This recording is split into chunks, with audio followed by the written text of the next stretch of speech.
పాలు నీలో ఇస్తే తాగుతారు. అది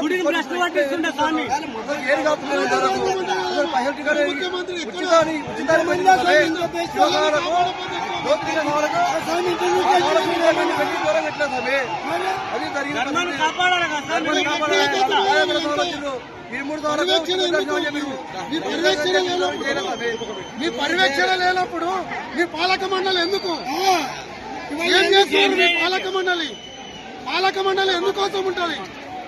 వచ్చే భక్తులకు ఎవరికి ఇబ్బంది కలగకుండా పాలక మండలి, ఆ పాలక మండలికి చేతగాలప్పుడు ప్రభుత్వం ఆధీనం తీసుకున్నాం. మనం గాజులు వేసుకొని కూర్చోమని స్వామి.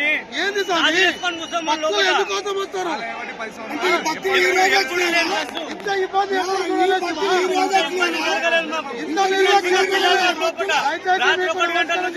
పాలక మండలికి